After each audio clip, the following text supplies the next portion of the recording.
Why don't we go ahead and get started? I would like to thank everybody for coming to Comm Week, our last session of Comm Week, except for the lunch. So please do not forget the lunch afterwards. I would like to introduce Roni Ayalla. Roni is a grad of ours, an IMC grad. She then went on to, University of Washington and got a master's degree in digital media. And a few months ago, Roni was in town and she just came by and she said, she really enjoyed her time here and she wanted to know what she could do to help out. And so we quickly said, I know exactly what you can do to help out. How about speaking at Comm Week? Because it's always great to hear from our alum who have gone off and done great things and are willing to come back and share that experience with our students. So since graduation, she's held a number of positions, both in New York and in Seattle. Last June, though, she took a leap. And she left her full-time marketing job with Every Health Solutions that she had worked with for quite some time and went all in on the creative agency that she and her husband run together, Sandpaper Productions. Their agency focuses on providing communication and marketing advice to people in the healthcare industry, so particularly executives and in big, large healthcare businesses. And we have asked her to come and talk to you today about that experience and whatever else she would like to talk about. She does have a handout, so I am going to trust that she will let me know when I am supposed to hand that out.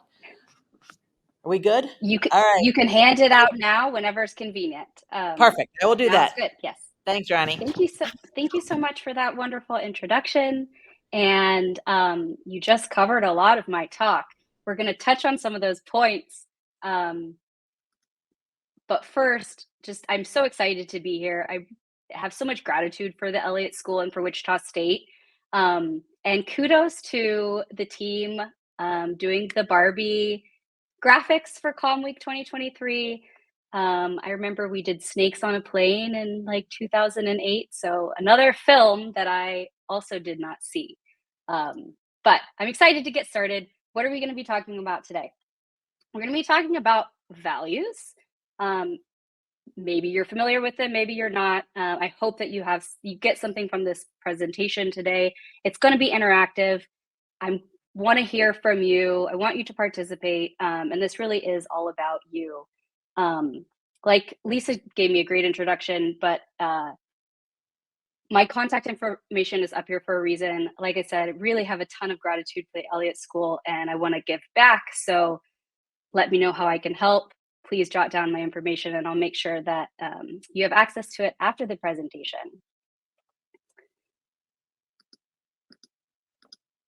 There we go, we're clicking. Okay, values. Without going too much further, let's just take the pulse of the room. So if you can get out your phone, we're gonna do a little interactive Q&A here. I hope it works from my screen, but values are the beliefs that are most important to you, that help you find your way in the dark, and that fill you with a feeling of purpose. That's a quote from Brené Brown. This is an example of values. I have found them incredibly helpful in being my North Star to guide me in big decisions, whether it's taking me to a new city or switching careers or in the day-to-day mundane tasks. So let's do a little quick exercise. And if you had to guess, I don't think my slide was going to come up. That's okay, we'll do it. It's a small room anyway. If you had to guess, what would some of Taylor Swift's core values be from a list like this? Sorry, I made a big deal about that. Yeah. Okay, great, awesome. Why does justice come to mind for you? Oh, I'm so sorry. I'm not ready for this job. She's pretty politically active in influencing like voter turnout, so I would say justice is pretty important to her. Awesome, cool. Thank you so much for that. But... Same. Anybody else? I can give you my friend's hot takes up here at the front or wherever. Awesome. Creativity. Okay. Yeah. Just as an artist. Yeah, I mean, you kind of have to be pretty creative, not to just make the same song over and over again. Absolutely. Thank you. Hi, Roni. Independence. Awesome. Can you give me an example or say more? Just that, I just think she exudes independence, in her creativity and in her You just career. feel it from her. Yeah. Let me come to her. Were you going to say something? Yeah. Okay. Then I'll pop back to you. Hey, Hi.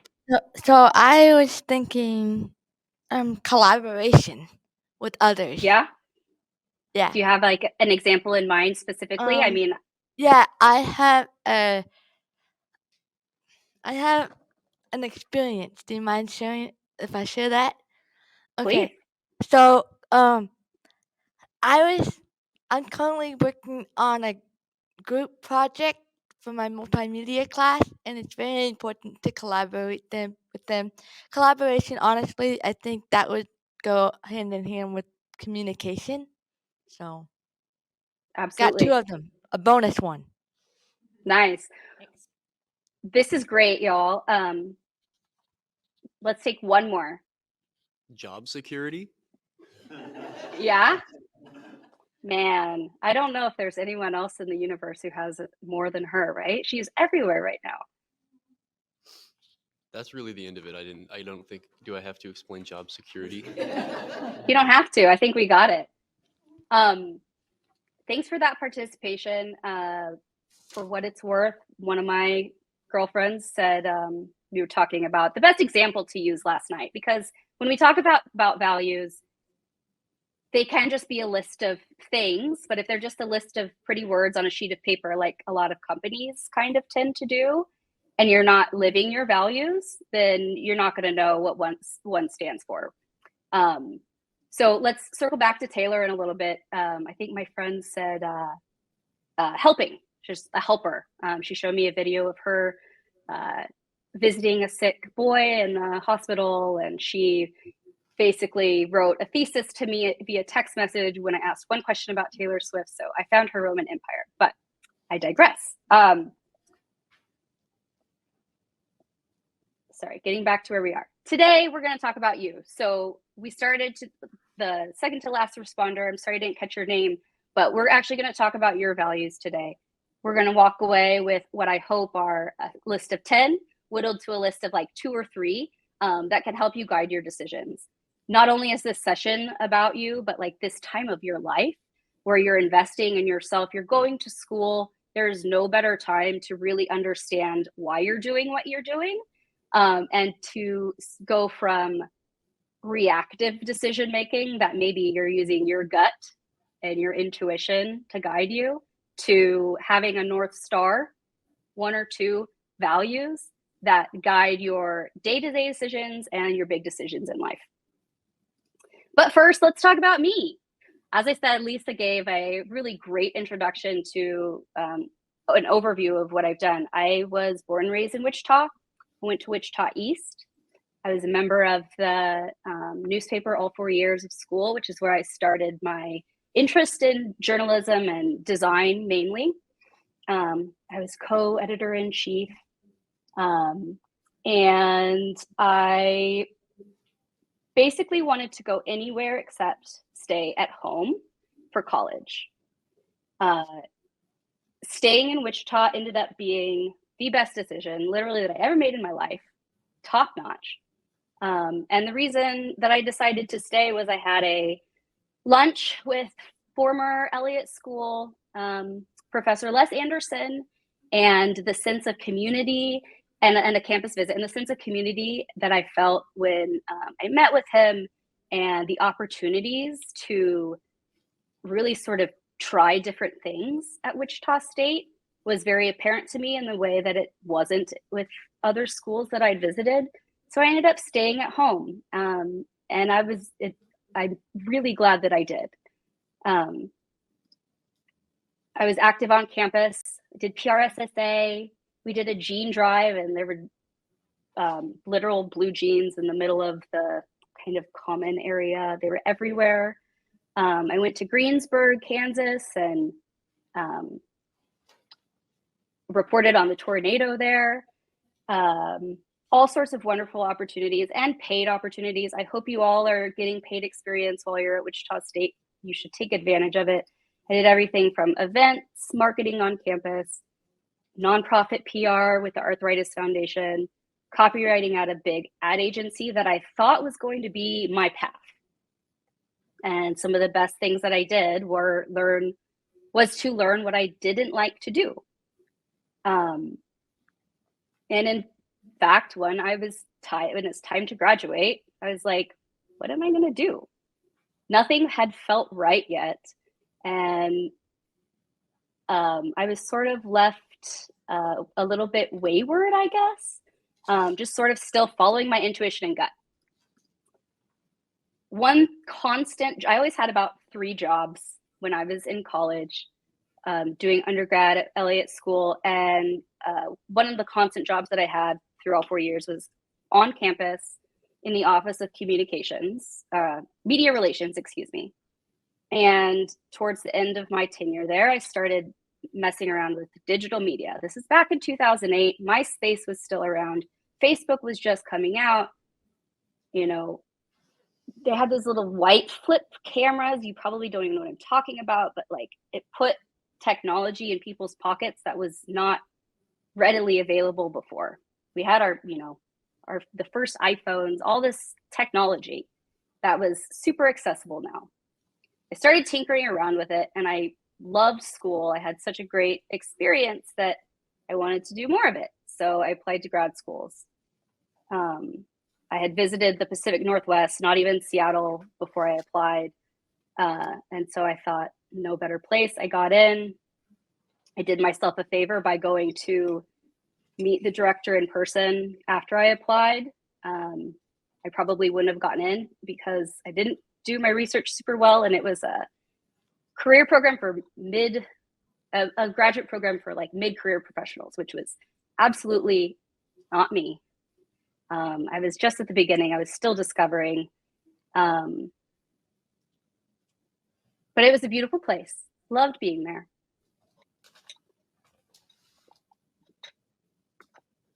So I'm studying, I'm going to school. When I moved, let me back up a little bit. When I moved there, I had no money, no job, no apartment. I'm taking this huge leap of faith because I feel like it's the right thing. I'm in Wichita. I'm leaving my family, steady jobs. I also taught gymnastics from high school to throughout college. I'm leaving all of these things in search of something that I'm not really quite sure how to name yet. I'm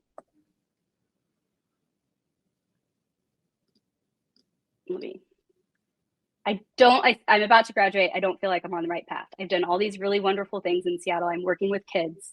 I'm tutoring kids after school. I fell in love. I wrote up for a tech blog. I'm trying all of these things. I start knocking on doors because I like working with kids and I'm studying, I mentioned earlier, I like to tinker around with new technology and video and social media. And I wanted to combine these new accessible technologies with working with young people, high school students. And so I started reaching out to nonprofits. This was my gut intuition telling me before I understood my values. I ended up at the Seattle YMCA, where values is a part of everyday life. At the Y, I started as a volunteer. Like Lisa said in my intro, I said, what can I do to help? I'm a graduate student. This is what I'm interested in. How can I help you? And my soon-to-be boss, now a very good friend, said, be careful what you say you'll do for someone for free. But that volunteer opportunity was so fruitful, it led to a full-time position. And in the day-to-day world of the YMCA in Seattle and probably throughout the country, you start and end every meeting with an icebreaker and a reflection activity at the end. Often those reflection activities will circle back to the Y's core values that the company sets. And so values and understanding why you're doing something is really ingrained into your everyday life, every meeting.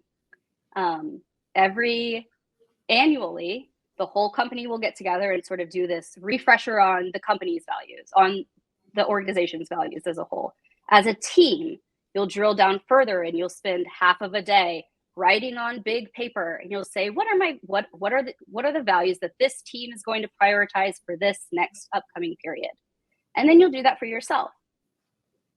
So when I was introduced to this concept, it was pretty revelatory. It made me feel like it made me see trends on what my gut and my intuition had been telling me to do.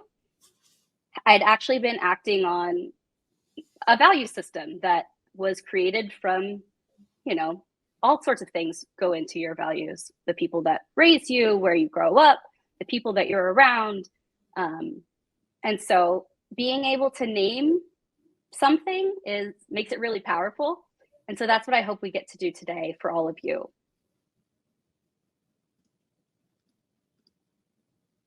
I got off a little on my slides, but this is my first Big Kid business card from the Y. I felt very proud of it. And these are a couple of the kids that I worked with while I was there. A very interesting thing about the program that I was working with was digital media programs. You can see my title was technology instructor at first. So we would hold these after school programs. The kids would get paid for coming, and they would blog on this website that the Seattle YMCA ran, but it wasn't branded the Y or anything. It was like the kids chose what it looked like and everything.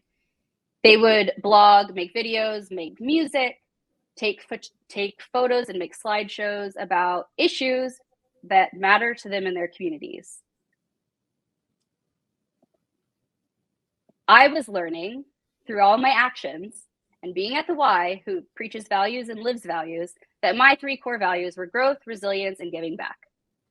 This was incredibly validating, and these 3 values are still the ones that I use to guide my day-to-day decisions, guide my big decisions, and if something feels off in my life, I know I need to probably circle back and see, where's that tension coming from?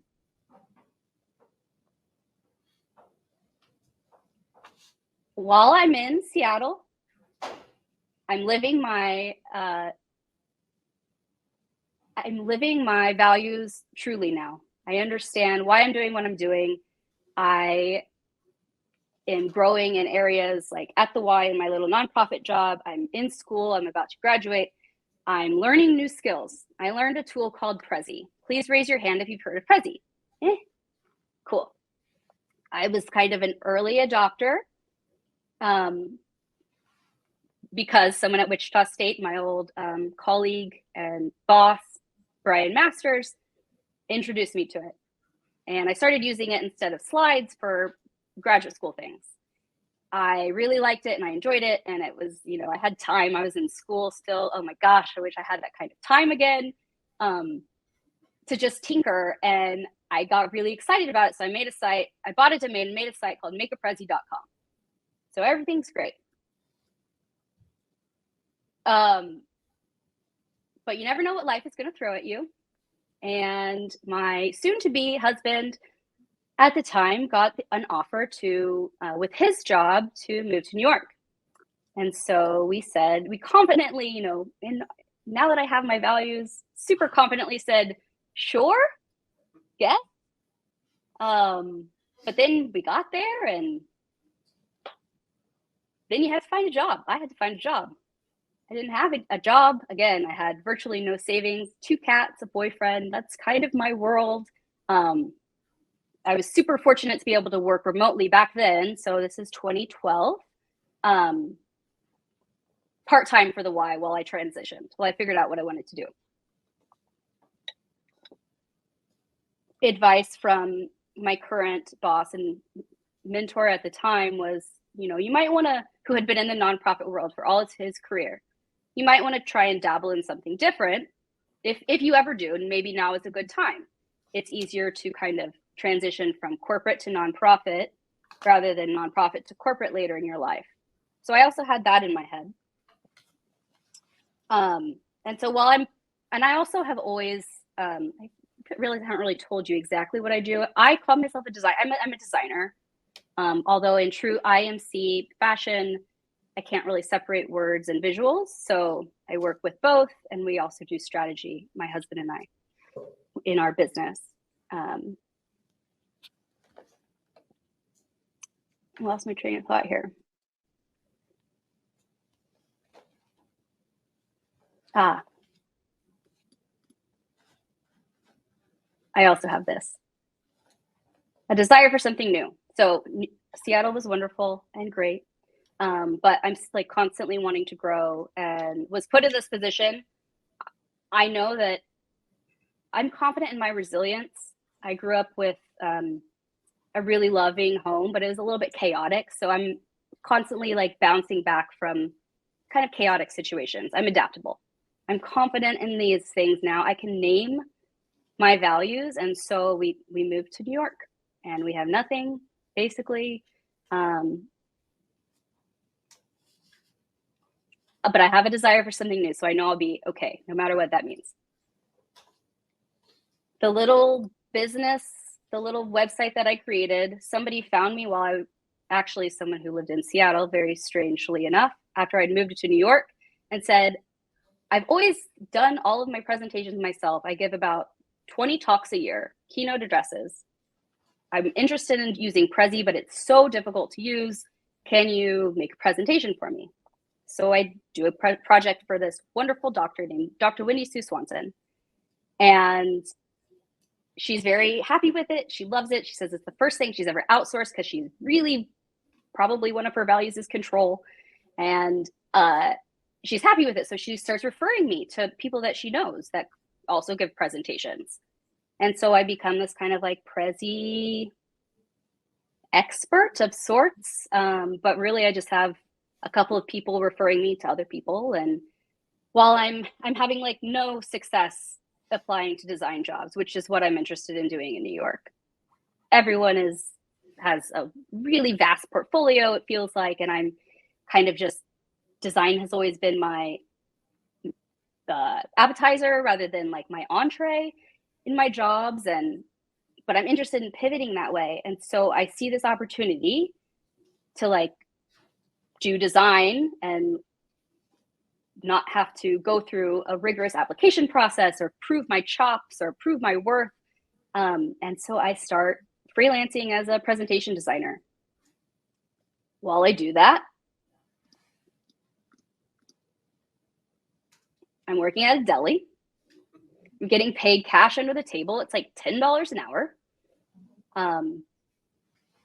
I'm living my values. What I want, my main goal is to work. I want to be in design. I want to work for myself. I'm really liking it. I'm enjoying the autonomy, the independence, the flexibility that it gives my schedule, the growth that it allows me to have. I had never opened Illustrator before I moved to New York, and I had to get really familiar with it really quickly because Prezi is a vectors-based program.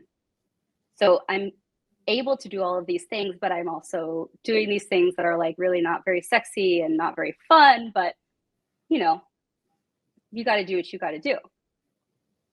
Great sandwich place, by the way. I miss it dearly. Those two clients that I had at first sort of blossom into the business that my husband and I own now. As Lisa mentioned, we work a lot with early stage startups and maturing companies or healthcare innovators who are constantly spinning up new things in the healthcare space. We do a lot of their presentations, their pitch decks, the first marketing collateral that they are looking to get to a B2B, which is a business to business client relationship for like a trial or a pilot program. These are some of the clients that we've worked with. Maybe you recognize some, maybe you recognize none at all, but a lot of healthcare-based and a lot of media-based companies, because we're in New York, and since then my husband has joined the company and his background is in media. And I'm gonna pause right there for a second.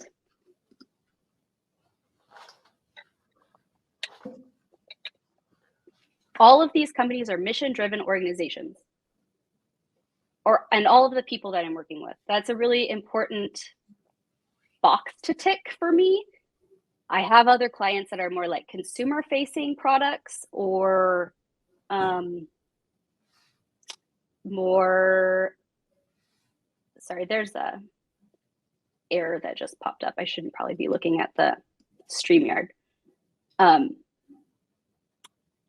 All of these companies are mission-driven organizations, and that really matters to me, and I derive value from that. But at the same time, I get a little bit lonely, and I do the business in New York for 4 years by myself. And I get recruited by a media company that turns out to be extremely clickbaity. But I didn't know that when I joined them. They branded themselves as a women's lifestyle brand. Actually, I did kind of know it. I knew it in my gut. But I joined the marketing organization that worked with the sales team.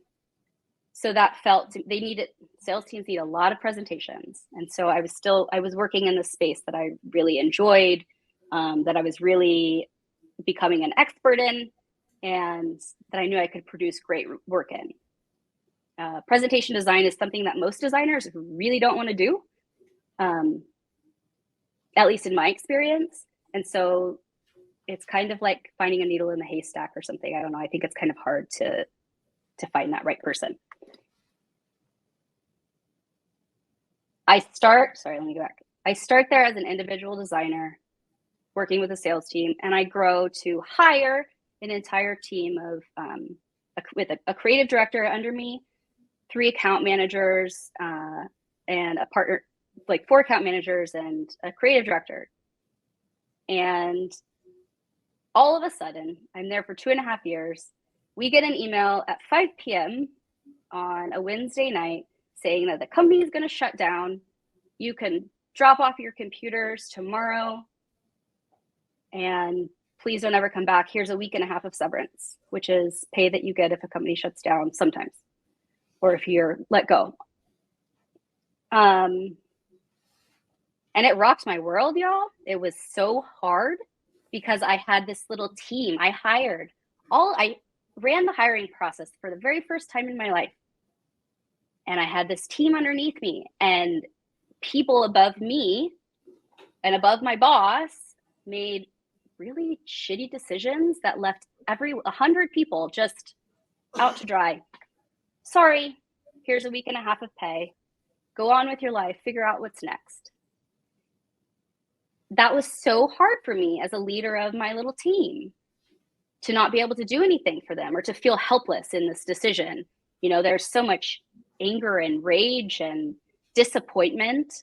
I wasn't super happy there. I didn't like the content that we were putting out, but I stayed there because I really loved my team, and I was getting a lot of value from being a first-time manager, and I had a good manager. I super value like the mentor-mentee relationship from both sides. And I had that there. This was really difficult. Had to go back to my moral compass.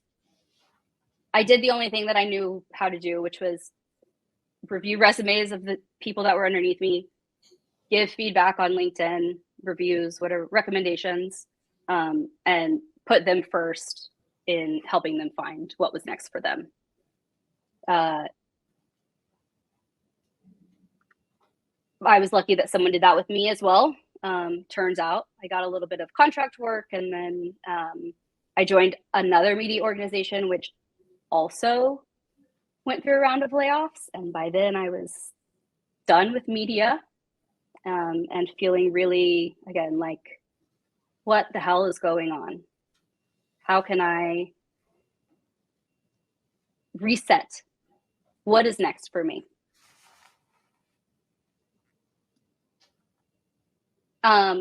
Again, this was supposed to be interactive, and it was supposed to be putting in a couple, you deciding, but we'll just do it old school. Raise your hand if you super agree that, like, you know what your life is going to look like in a year.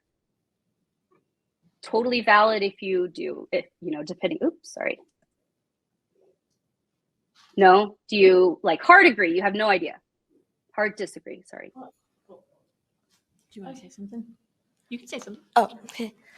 I know what I want to do. Like, I have some ideas in my head, but like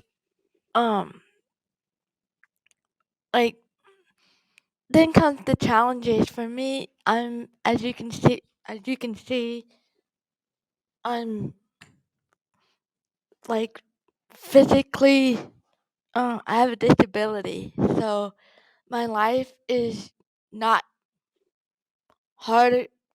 Well, my life is a little bit challenging, but and it's gonna take me a little bit more time because it takes me a lot more energy to get around, even school.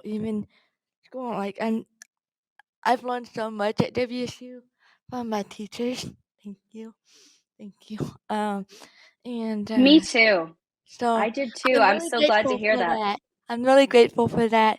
I just, like, what's my life gonna look like in a year? Well, I know, like, I'm not gonna bring up my whole personal story because I'm uncomfortable sharing, um, but like, I just want to say that, like, when I get out in the real world, I know it's scary, and it can be it's a challenge for me to like get around. Like, look where I'm at today. Look where I'm at today. I went through a lot of pain and suffering, and well, not suffering, but like I had surgeries on my legs, and I literally started high school in a wheelchair. Wow. In a wheelchair, and I had to. I knew. I said to myself, I want to be able to walk. Like I advocated for myself. As advocate. I advocated for myself. I said I want to be able to walk. I I just had to keep moving forward, and I literally was stuck with my legs straight out in front of me for 6 weeks. So I've been through a lot Wow. of I've been through a lot of pain and a lot of pain and gain is what I want to call it. But my friends are here to support me. I'm not alone. Um, do you want to eat lunch with me today? Okay, thank you. So this I consider WSU home away from home a little bit. So thank you for I, all you do. So. I love to hear that. Thank you so much for sharing. Well, I hope it sounds like you have some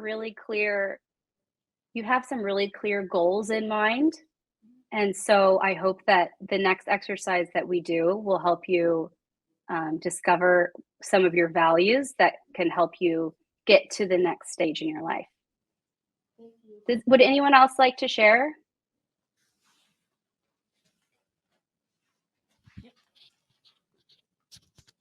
So I have no clue. For context, I am probably one of the oldest students in this room. I'm a non-traditional student. Funny enough, I've been at RY here for about 8 years. I did 3 of that in the role Really? of membership director. Yeah. Which I have a question. Was Ron there when you were there? Am I thinking of? Well, I don't know if he was Tacoma or if he was in Seattle. Ron McMahon. Oh, that name sounds pretty So familiar. he was CEO. I can't remember if he was in Seattle or Tacoma, but he played. It's funny enough. But okay. But point is, I joined the Which, Y because I wanted to get out of landscaping. I was 21 and I was just tired of doing labor, basically hard labor in the sun, and mhm. took it day by day. Ended up falling in love with it, and here we are 8 years later. But to that point, when I graduate, I don't see myself staying in there. But I'm just taking it day by day. I have no clue what next year looks like. But I learned something. It's funny you mentioned like the icebreakers for your guys' meetings. Mhm. For what we did, my old branch director Terrell, he'd always ask us, "Tell me something good about yourself," and he'd ask why. Yeah, And then after that, he'd say, "Okay, how do we translate that to making our members feel that way?" And that was kind of the core that's driving force behind what we did and what we still do. But just like that intent and being felt in the community is something that I learned under him that I had no clue was in me otherwise. I love that. That's my I story. love that you had I love that you had the same experience as I did at the Y. It was really, really transformational for me, and sometimes I'll still see job listings like at different branches around the country, and I'm like, the Y is so great. Like maybe I'll apply or something. But thank you for sharing. I hope that again, you don't have to know where you're gonna go. I didn't. But you guys, I never knew. Like, I hope that you take from this, like, I never knew what I was doing. Not really. It's okay if you don't know. What I hope that you get from this is that a better understanding of how you want to show up for this one life that you have in the next year. So let's kind of just switch the thinking. Not what do you want your life to look like, because that can involve all sorts of external factors like a significant other's job, a company shutting down, a shitty job market. Pick your poison, but the one thing that you can control is how you want to show up. And that's what that your values, you know, if you're living your values, you're acting on your values, that's what they'll do for you. So finally, to you, I talked so much. I thought it was going to be okay. Anyway, I'm glad I filled a little bit of time, but I hope that was coherent. Let's go back. Values. Let's reorient ourselves, because next it's time to focus on you. You guys are going to be doing the thinking here. The beliefs that are most important to you that will help you find your way in the dark. Big emphasis on that area, and that will fill you with a feeling of purpose.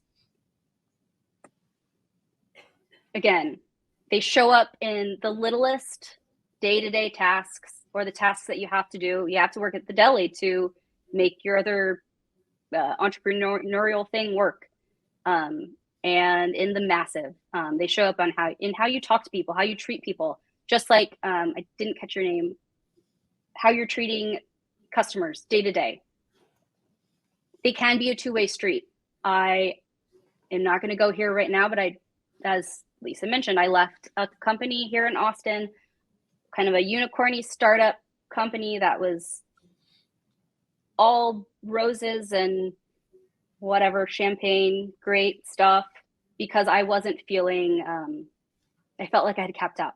I felt like there was no more upward growth for me. It was a great situation, great everything.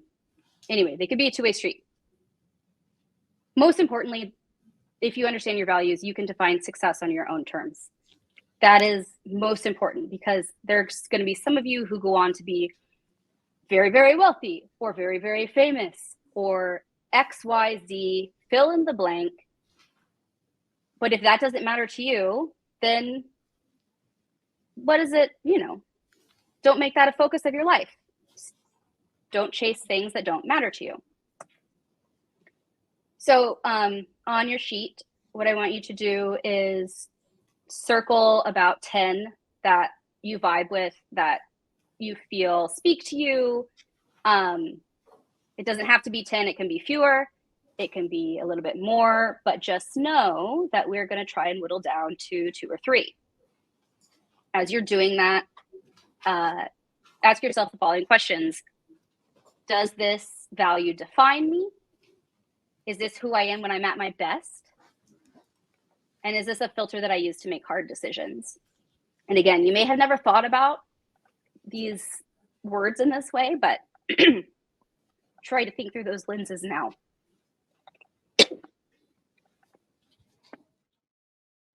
So from these 10, again, consider the questions, and let me give you a preview of where we're going to go. We're going to whittle these down, and then we're going to answer questions about our behaviors that align with these values. So if you're, excuse me, to give you an example, here's my 10. Your 2 or your 3 should really all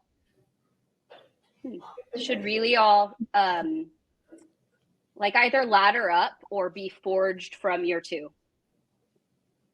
So you can think about that in terms of like kind of grouping them together and things that, like, for example, giving back, making a difference,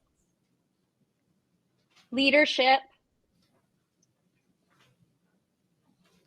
ambition, community, efficiency. If I had to go with 2, I could kind of find ways to make those all work into growth and resilience. Why does that keep happening? Um, sorry, I'm easily distracted. What are the two most important ones that drive back to these questions? What defines you? Without these two, you would not be who you are. What are you going to want to harken back to? Or maybe it helps to take a step back at some hard decisions that you've had in your life. Where have you been? That could be a good way to look at it. But we want to try and go from your 10 to like 2 or 3. This may not be something that you accomplish today. The idea is to get you thinking about it and thinking about the next step, which is, what behaviors am I doing right now? Or maybe do I hope to do in the future? That could be a way that you think about it. Although that's a slippery slope, I feel like values should be what you are living in right now. So where we're going next after we choose these 2 or 3 are like, how can we start matching a few behaviors? And that's where I want to hear from you. Like, I asked for examples from Taylor Swift. What has she done to initiate those values that you identified? Does anyone want to start? I would love to hear reasons for your choices. I know it's hard, we don't have a visual, but give me a sampling of a large group, and then actually let me know what you chose for your 2 to 3. What do you have? So hi. So there's just so much stuff that like I struggled, maybe a little too much. But if I were to narrow it down to 2 or 3 things, it would probably be adaptability. Ha ha ha. Cause that's one of the weak points that I need. Well, I'm doing better with dealing with change. Cause there's this wonderful quote that I learned that says the only thing constant in life is change. It's a good So one. that would be my first one, and then probably my second one would be caring for other people because I've had some experiences with that outside of school. Even I volunteer at Open Door one time. One time every weekly. And every Did time I you go, like that experience? yes, I do. I'm still currently doing it. Yeah. And I really like that experience because, um, I, I just feel so loved and like around people that I know and trust a little bit because a lot of those people that I see every day, United the place that I go to volunteer at is United Methodist Open Door. I don't know. Have you heard about that? Mm-mm. Okay. Tell me a Uh, little bit. so ex- explain a little bit. Is that what you said? Yeah. Explain a little bit and also talk to me about how it makes you feel, because I feel like the way that something makes us feel can be a really good indicator on whether it's really Yeah. important in our lives. So United Methodist Open Door is a nonprofit organization that I volunteer at, where clients come in and get food. They're not Ah, homeless. They're not hmm, homeless. They just come in and get food, and then every once a food pantry. a food, yes, like a food. It's a place to get food, and the food's free too. So like they most of the clients we get um are very nice, and I think I'm one of the people that well, I think for me, I'm one of the people that always st- do the next right thing and do um like stand up if nobody else is up and try to like Help advocate, out if there was help out. nobody else. Yes, if nobody else, I always try to step in and help out, and so that's what that organization is. So like I've had some experience with that. That's not a job. Well, that is my job, but that's not a job where like I get paid. That's just experience, volunteer experience. I've had 2 volunteer experiences lead to paid jobs, so Yeah. keep it up Uh, if that's something that you're interested in. I have had really good success with can I service ask? opportunities. Can I ask you what what kind of volunteer, like, where'd you volunteer at? One was the Y. I started as a volunteer, and then the second one was a criminal justice organization. I was in New York, and I offered my design services, Mhm. and that led to paid work down the Yeah. line. And let me tell you, here at WSU, when I started out as a freshman, gosh, that was a long time ago. Um, I I started with communications. I've changed my major 4 times, so I'm I'm not the only one that's changed the major. And so now I'm back where I started. I literally made a whole loop around campus. And now that I know what communication is really about, media, uh, effectively communicating with people, advocating, argumentation, um, and so um, so anyway, I think I really enjoy communication. It's just sometimes I have trouble communicating. Like, okay, put it this way. Um, Sometimes I have trouble communicating effectively because my brain, everybody's brains work differently, right? So like my brain, okay, I have what's called CP, cerebral palsy, and that Mhm. affects my balance and my visual tracking skills within my brain. And like when I'm doing homework, sometimes anyway, whole nother story that we'll talk about one other time. But So, tell me what your second. I think I heard your first value was adaptability. What's number 2? And then oh, I want to hear from some of your colleagues, okay, thank you. so that we can kind of compare because it's helpful to talk these things through in groups. Okay, real quick, my second value would probably be. I think I already said my second value. My second value was the caring one, because Caring. Got it. my first value was adaptability. That's what it was. Yeah. So Great. anyway, I'll pass the mic on. Thank you so much for sharing. And it sounds like you are definitely living your caring value day to day and your adaptability value as well. Hello. Hi. My 3, do I say all of them or? Sure. Yeah. I have adventure, relationships, and equality. And Tell I us some think behaviors that you do to exude those values or to live them day to okay. day. For adventures, I'm a type of person that really just kind of tries anything. Um, whenever like anyone asks me to like try out new things, I'm always like, yeah, let's do it. Like, I just like trying out new things and kind of like I don't know, just exploring and not necessarily like staying to the same routine, just kind of exploring and doing new things and figuring that out.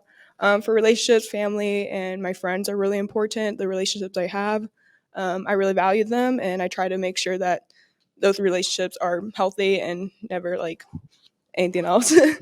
And then for Yep. equality, I think I really like passionate about politics and equality in the sense of rights and just recognition of others. And I think it's just really important and like not just like in politics but like in any settings for everyone to be represented. That's great. Have you had an opportunity to kind of weave that into your life as a student, or anything that you do inside or outside of school? I'm a freshman and I'm still trying to figure it out, and I don't think I've been able to, and I'm kind of struggling to find that at the moment. But from high school, I did a lot of things that kind of resonated with this. I did broadcast journalism, which I think would be more my adventurous side because it was always something new every week. For relationships, I think that's part of the thing I still have right now in the sense of my family and friends. I still talk to them every day and make sure I keep up with them. And then for equality, I trying to get more involved with issues, but I haven't been able to, unfortunately, just because there's some things that are not like the structure of some organizations right now are not doing well, so they're trying to figure out their things. Yeah. But in high school, External factors that you yeah, can't control. exactly. But in high school, I did speech, and speech for us was really about sharing a message. And I did a lot of various topics in high school that were really resonated with me and the things I experienced. So that was kind of what I did. That I would say would fall into that category. That's great. Well, I would say keep trying to find that outlet for your passion for equality, and keep assessing, and figure out how you can, if that makes you happy, find that. Thank you. Absolutely. Yeah.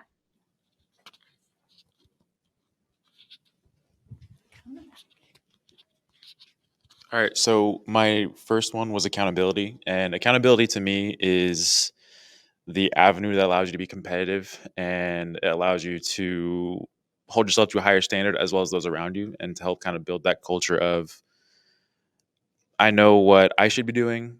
Why am I not doing it? And also people around me, like, I know what you could be doing. How can I help you do it? And that goes into my second, which is growth, and that it's okay to be wrong. It's okay to fail. It's okay to fall. If you're going to fall forward, because in failure, there's an opportunity to grow from that. And it's an easy lesson that you can use to help you get on the next path, and to keep growing as a human, but also to just kind of, again, hit on that accountability point, know what you can do, what your limits are, and also the tools and how to surpass that. I love it. And I love that you have little blurbs for each of them. That's like next level. And I really encourage you to write those down, keep them wherever it makes sense to you, and refer back to them, because those sound like really strong drivers, and just like a great compass from which to work. I know you said earlier you don't know what's next for you, but you'll find it if you keep pushing that path. I feel confident. Thank you. Anyone else? Seeing none in the room. Thank you all so much for the participation. What's for lunch today? I don't even know. Jeff, what'd you order? Tacos? Is that what you said? Tacos. Nice. Shouldn't rub that in since you're not here, but I'm in Austin, so I can go get tacos. It's okay. That's true. That's I'll go have tacos with you guys after this. Thank you guys so much for spending part of your afternoon with me. I really appreciate all of the participation and the interactiveness on the fly.